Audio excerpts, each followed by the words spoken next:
Please welcome to the stage your host and MC for this evening.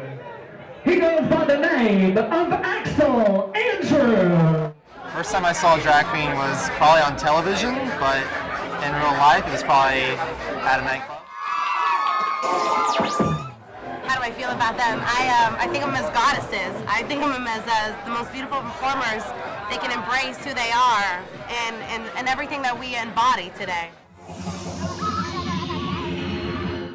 The first time I saw a drag queen was actually the time I performed as a background dancer for one. So yeah, that was the first time. How do I feel about drag queens? I have mad respect because it's not something that you can just jump right into. It's definitely its own beautiful kind of art form.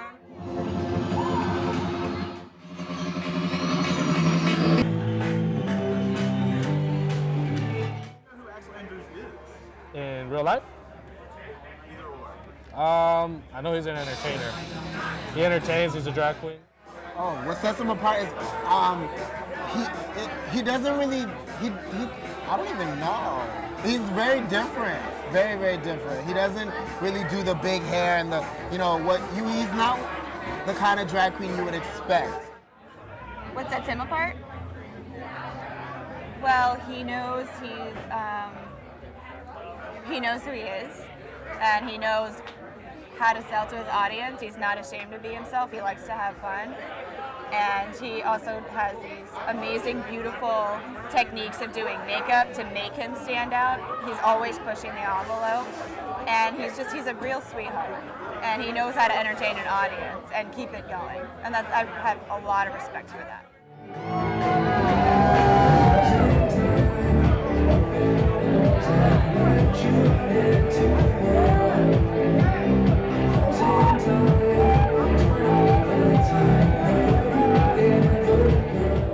My name is Michael Belvedere. I'm 25 years old. I'm from the city of Seminole, which is easily mistaken with the Seminole County in Orlando, near Orlando, which is not cute when you want to transfer your transcripts to a college. They get confused all the time. But yeah, I was born and raised there. I was about 5 minutes from the beach, in between Clearwater and St. Pete. I'm a bartender and an entertainer. I perform and host 2 nights a week in Orlando, Florida at Pulse nightclub and also at Revolution nightclub. Growing up in Seminole, Florida I considered it almost like I was in this little bubble because nothing bad ever happened there. There would always be like hurricanes aiming for that area, and then at the last minute they'd veer off. So I always felt safe. I never felt like I had to worry about like walking home or anything like that. I grew up in this bubble. So when I moved to Orlando, it was completely different. Everything was close by. I lived a mile away from all of my immediate family. My aunts, my uncles, my sisters, we all lived within a mile of each other, so we were around each other a lot. I played a lot of sports in Seminole. I played soccer, baseball, basketball. I was really big into like being physical. And that was also right around the corner from me, so I was there all the time as well. But it was a small town. You had the theater right around the corner. You had the ice cream shop right around the corner. I literally went to elementary school on the same block as my middle school, and then my high school was across the street. So when I say it was a little town, it was a tiny town. So, but I loved it. I was always an A and B type student. Like, I always made honor roll. I always worked hard on my studies, but at the same time, I kind of bullcrapped my way through high school. So I would like study right before the test, and I'd get a B, and it was super easy. Super easy for me to go through high school. I had a lot of friends as well. So high school was amazing for me. how many siblings do I have? I have 3 siblings. I have 2 older sisters and 1 younger sister. My oldest sister has 3 daughters. The sister younger than her but older than me is only about 5 years older than me, but she has a son on the way. So I'm super excited because all I have is nieces and I finally get a nephew. And then my younger sister is going to school for to be a dental hygienist. I didn't come out until I was in college, actually. And it was kind of strange because I have a really weird coming out story because I never really thought that I was gay for the longest time. I thought that, I had like these little encounters with boys every once in a while, like friends, and I just never thought anything of it because I always had girlfriends. And then one time, I got a little older, and in 12th grade, I met a boy at where I worked. And he was really nice, and he wasn't out like to everybody either. And we got along really well, and he wound up telling me later that he was gay, and him and I just would talk, we would go to the beach and we'd talk, and it turned out that I was really interested in him. And that opened up a whole nother world for me. And so the end of 12th grade, I got closer with him, and I trusted him a lot.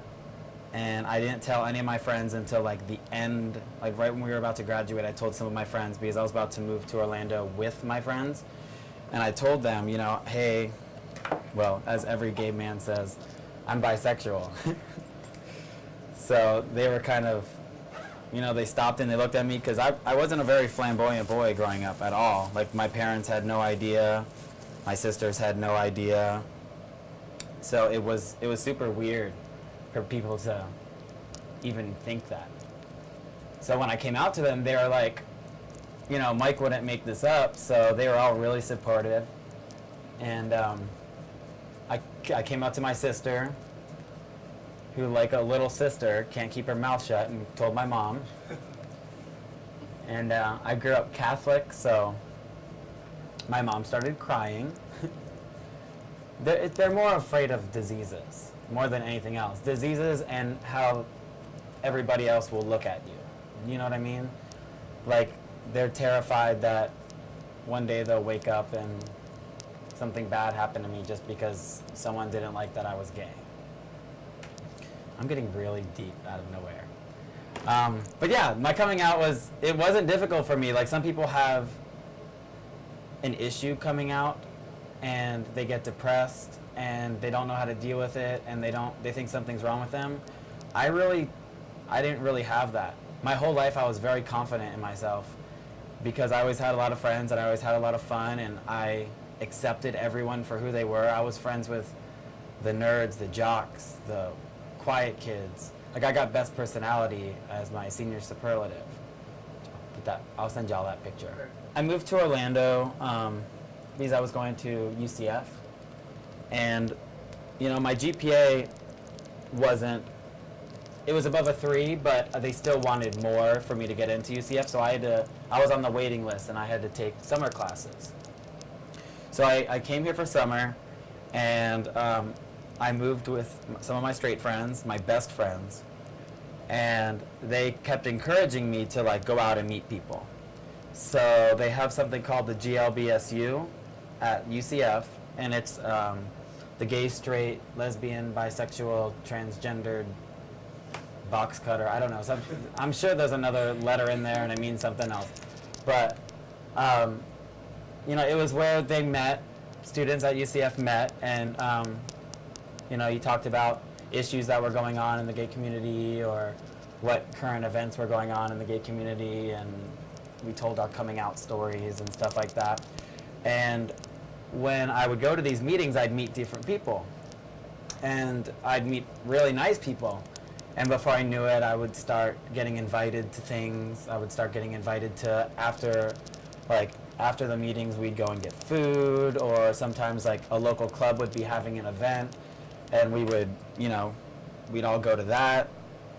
So it was really opening my eyes to the gay community through that club, through that organization at UCF. And that's really how I got introduced to everything. You know, my friends, they pushed me to do it, to meet new people, and so I went to a couple meetings. So what was it like seeing your first drag queen, like your first drag queen on stage experience? I hated it. I didn't understand it. It was like, and it was before I moved to Orlando. It was with, you know, the first boy that I was ever with. He brought me to a club in Tampa. And I remember her and everything. Her name was Jocelyn Summers, and now we're really good friends, which is really weird. But I saw her, and she was doing Alicia Keys in like a suit. And I'm like, what is that dude doing? Like, I don't understand. It was so weird for me. And I just remember expressing, like, I don't understand how somebody could do that. Like, I don't get it. Do they want to be a girl? Like, what is it? And now look at me. The point that, there was a point in my life when I realized that I wanted to start performing and getting into entertainment, when I started going out more and more, and I would see the different types of entertainers. And there were a few times where I saw some entertainers doing masculine music, boy music, Panic at the Disco, Fall Out Boy, things that, like, growing up I loved. And, you know, when I was younger, I always wanted to be in a rock band. I always wanted to be on stage. I always had that, like, hidden love that I wanted to do. And, you know, I became very good friends with the entertainers because I've always kind of been that kind of person. I just get along with people normally. And I got along with them instantly. I would watch them do their makeup because it was fun. And one day, a friend of mine had a local charity event. And they asked if I wanted to participate. So I kind of created my own character for it. I'm always asked what kind of performer I am, because when they look at me, they don't see, I'm not wearing boobs. I don't wear heels. My makeup can be a little feminine sometimes, but that's just because, you know, it's like an art for me, and it's a transition, and when it's feminine, it really helps transform my face and my image. So if I had to say what kind of entertainer I was, I normally just answer with the fact that I think I'm a hybrid. There are things called club kids, which club kids are really well known, especially since the movie Party Monster came out. But club kids are, they're pretty much just people with too much money, and they're freaks, and they just go out and they wear the most mixed-matched clothes, and they express themselves like with a huge fashion sense that's just out of this world. Like, you can tell they've got to be on drugs. Like, however they match this costume or these prosthetics or whatever they're doing, they have to be on drugs. And for the longest time, you know, I was calling myself a club kid, and people thought I was a club kid, but I realized that I didn't go that extreme. I wasn't drawing a third eye on my head. I wasn't, like, wearing these outrageous and ridiculous costumes, which, I mean, people pull off. But for me, I wasn't doing any of that. I was kind of like a toned down, polished type club kid. So I kind of just developed a name for myself, and I just think I'm a hybrid. I think that I'm a mix between a drag queen and a male entertainer. The first time I started getting into makeup is completely different from the first time I went and performed. Because the first time I performed, I had a friend do my makeup, and he was a good friend of mine, and he was really nice, and, you know, he was in the process of learning. So I look back now, and, you know, the makeup was okay, but it was definitely not what I wanted. So the first few times that I performed, I didn't really know much about makeup. I was actually using just a light base, and then I would actually use acrylic paint on my face. Like, I would, because the colors were so vibrant, I would use acrylic paint. And I got a little bit more serious into makeup when I met my drag mother, Axel Andrews. And Roxy, I could just tell that her makeup was just so intense and flawless to me. and that's what I wanted. So that's really when I really started getting big into makeup, was I started watching her. My inspiration to start performing was probably just over time, actually. I don't think one thing inspired me.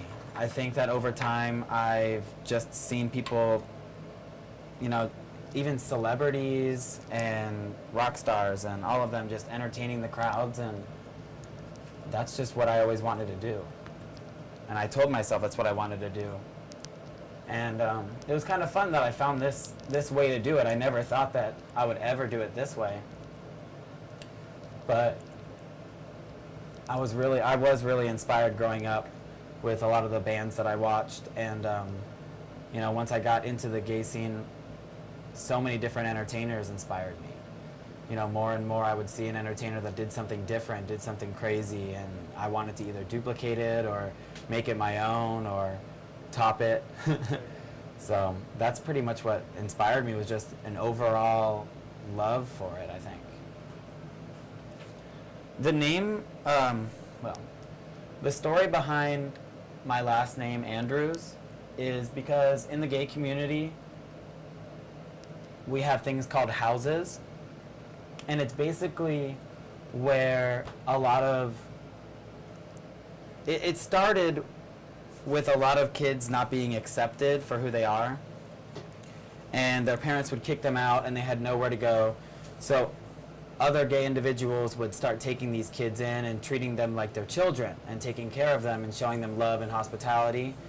And from that is where houses came from. You know, if you're going to live in my house, if you're going to be my friend, if we're going to hang out together, then you're going to be my child. And my last name is so-and-so, so that's what your last name is going to be, and you kind of adopt that. That's where it came from. Nowadays, there's ballroom scene has last names, and they have houses, and they have, they vogue. Have you ever seen Paris is Burning? They vogue, and they do competitions, and they win trophies. And that's another kind of house as well. They all team together and they go to these events and they win the trophies and they put money and effort and time out. And then also now you've got pageant houses, you've got performance houses. Pretty much it just means that you're a part of a group where you started as a child and you've learned from them. And I got Andrews because originally I was in Infinity and I wasn't learning very much in the House of Infinity. And I was hanging out with Roxy a lot. Roxy got her last name Andrews from Erica Andrews, who's done countless television shows and appearances in little movies here and there. Like she was very famous for one of the drag queens. She's also won almost every title that you can imagine.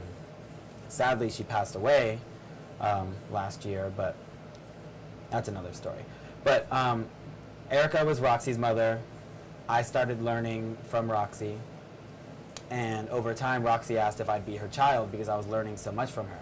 So I adopted the last name Andrews. So pretty much with the way that you become in a house is you either have to be invited, or maybe sometimes some houses will combine and make a better house, or some people will just fan off and they'll create their own houses. But for the most part, it's who you learn from, and that person has to ask you to be their child and to be a part of their family, because once you're a part of their family, for the most part, you're a part of them. It's hard to say because you have the mother. Well, the original mother was Tandy Andrews, and then Tandy had Erica. Erica had a lot of kids because she saw potential in a lot of people, and from that point, she just kept making more and more Andrews babies. How many Andrews there are exactly? I do know that I'm Roxy's child, and Roxy really only has one other child. Her name is Mocha Andrews. And everyone else, you know, I've got my aunties and other Andrews, but I don't see them very much. Most of them live in Texas. So Roxy Andrews is a huge name in drag today. Did you watch her while she was on the show? Were you able to communicate with her? While she was filming the show? Right. No, they took their phones away. So while she was on the show of RuPaul's Drag Race, no, I was not able to communicate with her. It was driving me nuts because Roxy and I had become best friends and we were like hanging out almost every day. So for her to be gone so long was a big deal for me. You know, now that Roxy's built the name a little bit more for our family, I don't really feel like I have to work harder because I've been working as hard as I can anyway. I don't do this for Roxy. I don't do this for the name. I do it because it's something that I really enjoy doing. And, you know, of course I'm going to represent Roxy because I want her to be proud of me and I want to make the other Andrews proud of me. But at the same time, I'm doing this for myself. And to me, this is a really fun hobby that I make money doing. I'm not going to be doing this the rest of my life, but at the moment, it's an experience and I'm learning a lot and I'm meeting a lot of people. And I work hard for myself because it opens up doors. It opens up doors for me to travel. I've traveled to different states because of my hard work. So, I mean, now that Roxy was on the show, that's opened a couple more doors for me because people recognize that I'm her child, but I do it mainly for me. So, where do you think, I guess, drag is going in the future since shows like RuPaul's Drag Race are now, you know, so popular? Where do you think that's going to take the gay community? I think that every day is a better step towards equality for the gay community.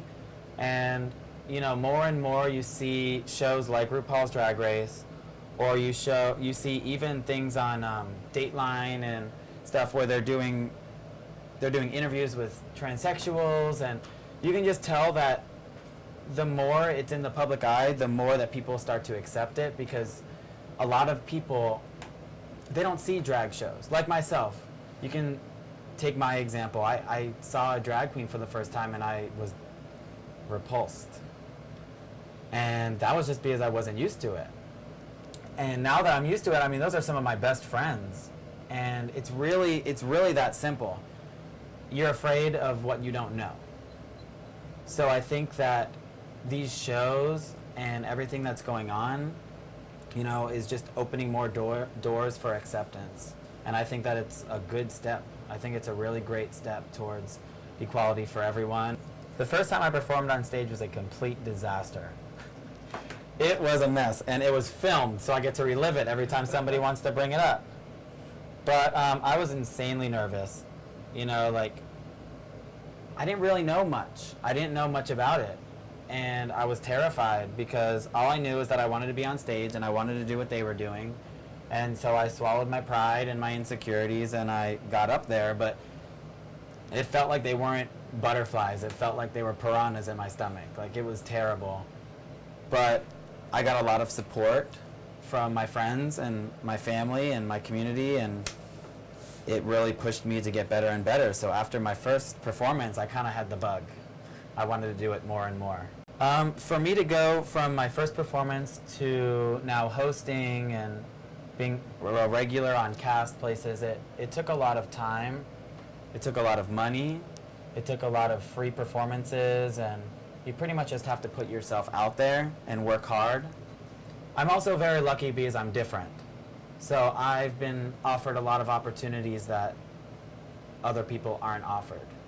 I always tell myself, if I'm in a line of 10 other entertainers and they need to pick 3, there's a very good chance that I'm going to be in that line because I'm different. So, you know, it wasn't as hard as I'd like to say it was for me to gain, you know, more exposure in this town because I'm different. But it was a hard route because you have to make people like you. And what I do is something completely different than what a lot of other people do. So I had to better myself, develop my character, gain respect, and try and keep my head above the water for the past 4 years. And it was probably the past 2 years that I've really started doing my own thing, getting the respect and stuff. So it was a long road, but it's worth it.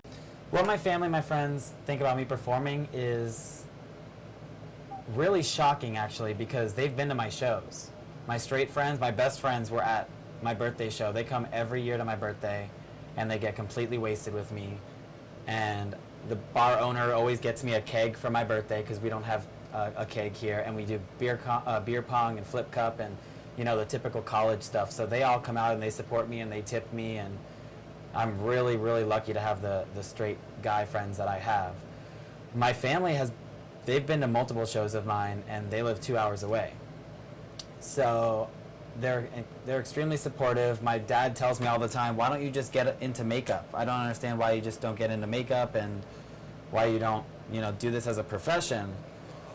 And I answer that question with, I don't want to do it on other people. It's kind of like you like cooking, but you don't want to be a chef. You know what I mean? It's hard sometimes to separate your friends from your fans because you'd like to be friends with everyone, but it's really so impossible. It's impossible, and I commend the people who have the energy and the memory and the time to make every person that gives them $1 important in their life. I try to do everything I can to express my gratitude to anyone who tips me or supports me. For the most part, I am close with a lot of my fans, though. I make them friends, and I invite them to things that I do outside of the club, and when I'm done performing and I'm just hanging out, I ask them if they'd like to come sit and maybe smoke some hookah or do something, and besides just watch me and give me $1, I'd like them to be involved a little bit. So it can be hard to separate your friends and your fans, but I just try not to let people get offended.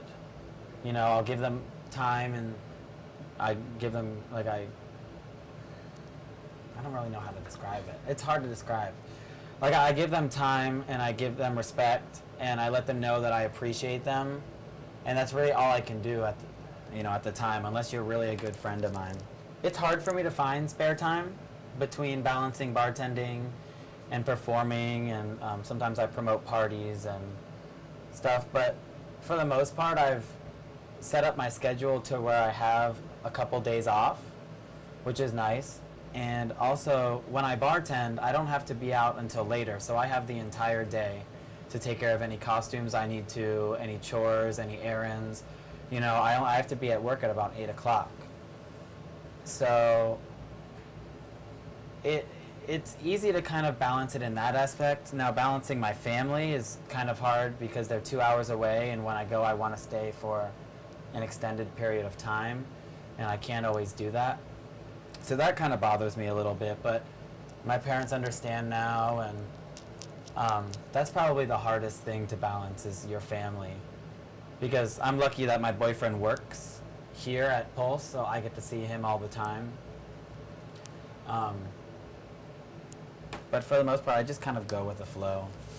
Being a performer and trying to date is difficult at times because you never know if you're going to meet somebody like how I was when I first came out, and you don't know if they're going to be weirded out by what's going on, if they don't really truly understand. So you have to be cautious. And if it weirds somebody out, I don't get mad because I understand that at one point I was like that. And I don't get weirded out because just like how some straight people don't understand it, you can't expect everybody to understand it. It comes with time and getting to know someone. So when you meet someone right away, that's not really the first question you want to open with. Or the first answer you want to open with. That's not the first thing that you want to start a conversation with is, hi, I'm an entertainer, I'm a drag queen. What's your name? So that comes a lot later.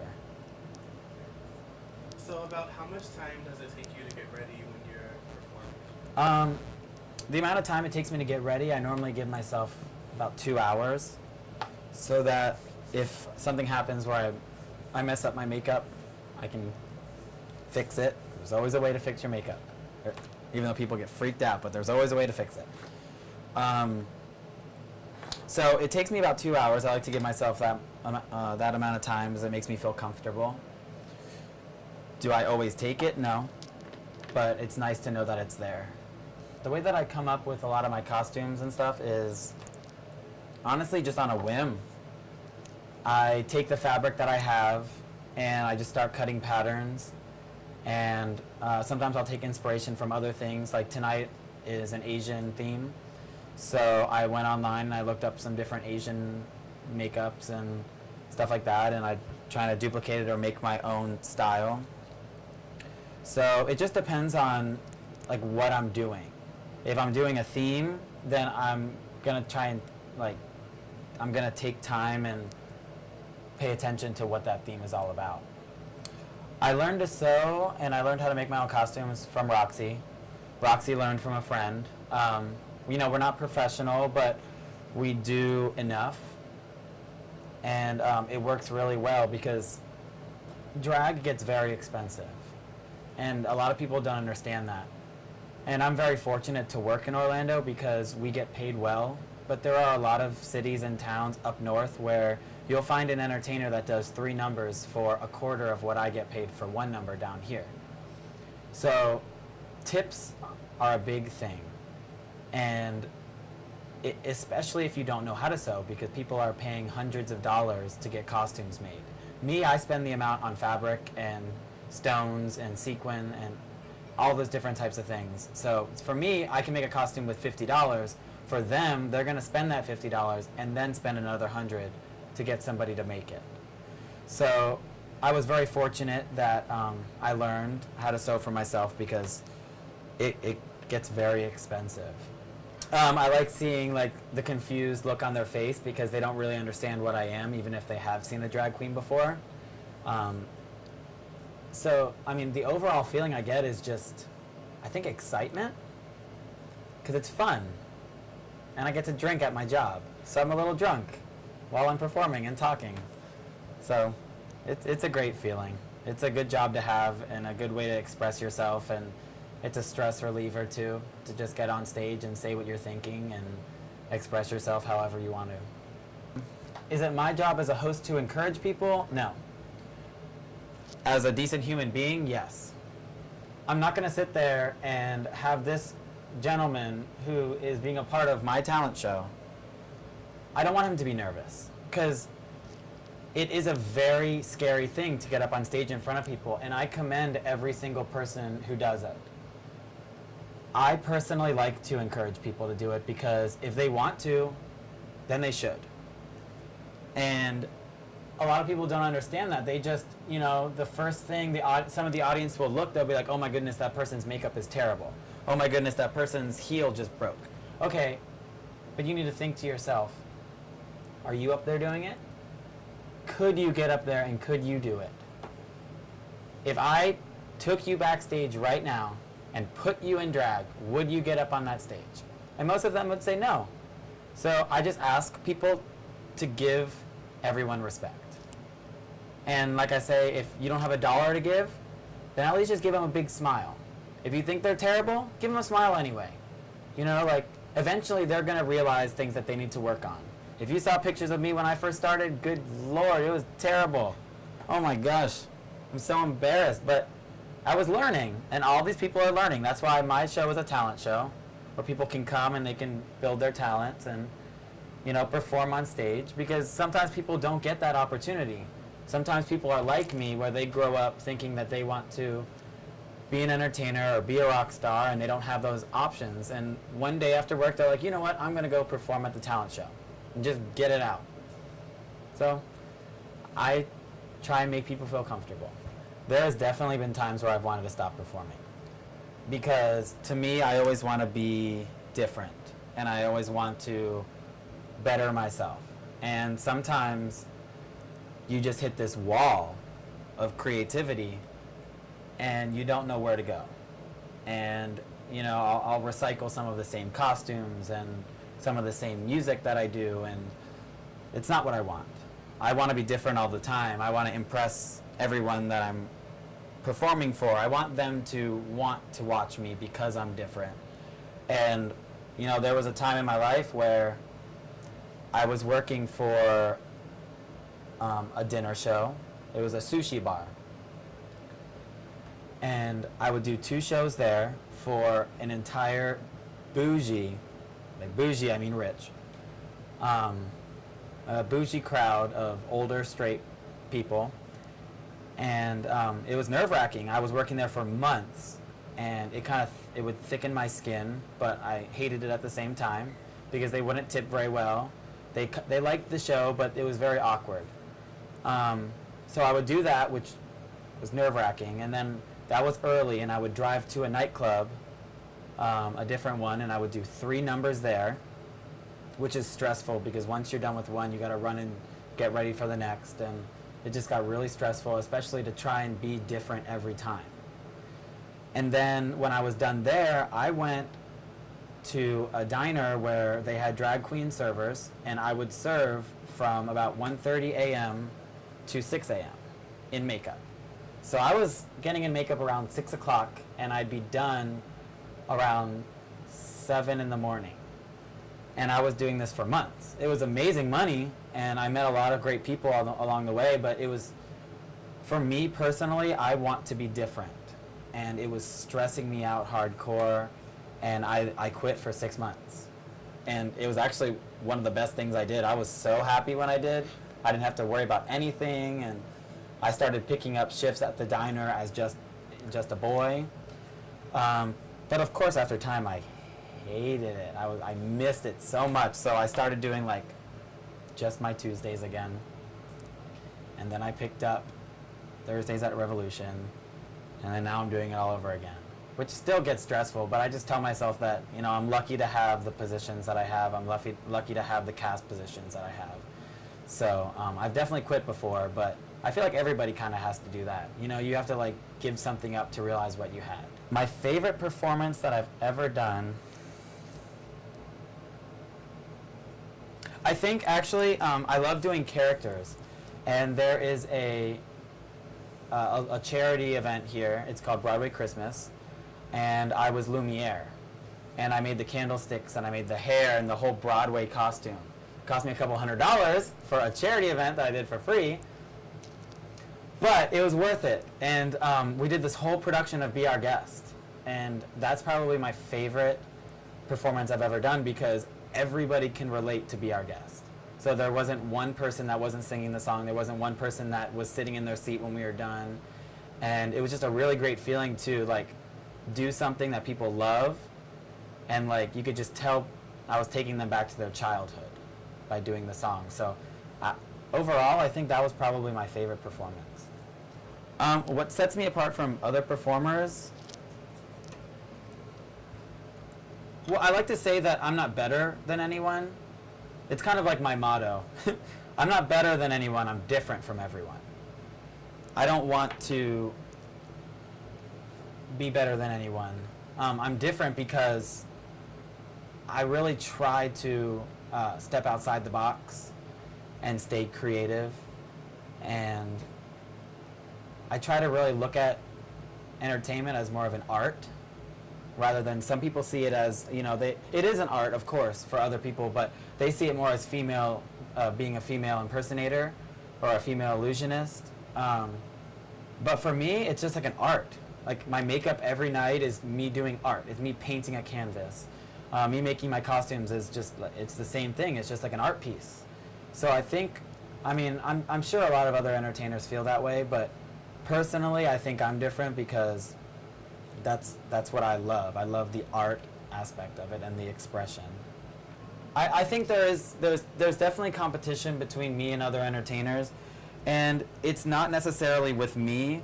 It's just that, especially in Orlando, it's hard for people to find work as an entertainer because we have national title holders here that are the most amazing, and they can't find work anywhere because the clubs have a set cast, and you know, they're looking for a certain look, and they're looking for people who bring in the crowds. They're looking for someone who will represent their club right. And I think that, you know, there is competition for sure because we're all trying to keep our jobs. And we're all trying to be different, and we're all trying to stand out from everyone else. My goals and, you know, what I want to do later on with this is, you know, I would love to continue to perform, and I'd love to continue to like share my character with people. But other goals that I have is I'd really like to open my own restaurant. I'd like to open a late night diner. That's something that I was really interested in. You know, I worked for one and I loved them. They were fabulous. But I'm kind of overworking for people. I like things the way that I like them, and I'm set in my ways sometimes. So I want to do my own. Eventually, I want to have a kid. I would love to have a little boy because I'm the last Belvedere in my family because I have sisters, and you know my father is obsessed with children. Like growing up, he always okay. Here's a story about my father really quick. My father is a saint. Like, he's literally the best man I've ever met in my life. He drives from my hometown in Seminole to Tampa, which is a 45-minute drive. He wakes up at 5 in the morning, drives it, works a 12-hour day, and then drives home. Almost every single day after work, in his FedEx uniform, which he works for FedEx, he would go straight to the softball field, straight to the soccer field, straight to the baseball field. And he was coaching either my soccer team or my sister's softball team, or when I did baseball, like he was just always there. And, you know, I noticed how much like teaching and being with children, he loved it. Like that was his passion. He was such an amazing guy, or is such, he hasn't passed yet. Talk about that, but he's just so amazing, and you know I think that one of the best gifts I could give him is a grandson, because right now my sister has all daughters, and my other sister is about to have a son, which I'm super excited about just for my dad, because I know he's going to play t-ball, I know he's going to play baseball, and I know he's going to play football like I did. I played all those sports my whole life until I went to college. But I would love another boy, like my own. Maybe if I'd meet like a girl that'd be willing to share the parental responsibilities or something like that. I'd want a boy of my own to carry on the last name Belvedere. Would I ever do drag? Why not? I probably wouldn't do drag. I don't know, it's just something that I wouldn't be interested in doing. But I think it's cool that other people do it, and I like that they get into it, and it's kind of, it feels like it's more like a lifestyle than just a job for them. I think if I did, I would be as sickening as Kimberly Couture, but you know. Being a genetic female, I'd have them do my makeup, but I'd prefer just to be like the club kid, more of the club kid. I'd rather watch my friends do it because I know I wouldn't have the patience to be an actual drag queen, but I like watching it. The advice that I can give to anyone who wants to be a performer or a drag queen is the advice that I give almost every single Tuesday. Because, you know, more and more people ask me like, what do I need to do? How do I need to get better?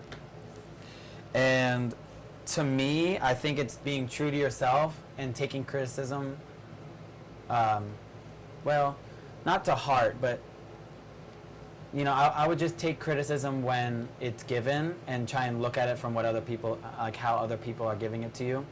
And then I tell people to take pictures of how they look every night. You know, if you go out in makeup for the first time, take a lot of pictures, because you should be able to look at your makeup, look at your costume and be like, this looks great, this doesn't. This looks great, this doesn't. What do I need to change? I need to change this, I need to change that. And you just practice. Just like everything else, practice makes perfect. And that's why I encourage people to come and do my talent show, because I see people progress. I see people progress so much, and some of them so quickly, that it's really nice. It's almost like I'm a father, you know, like it's like cool watching people grow.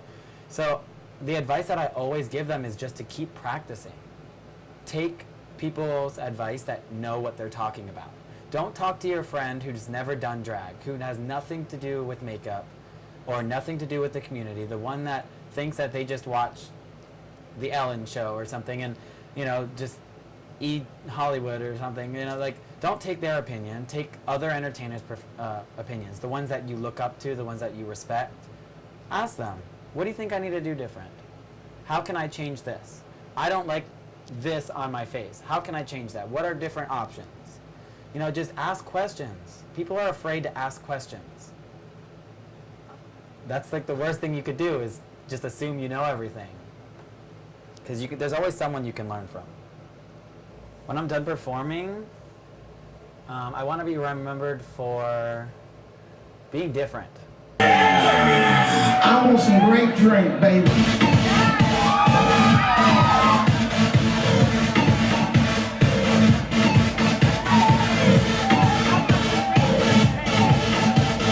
Sugar or the purple.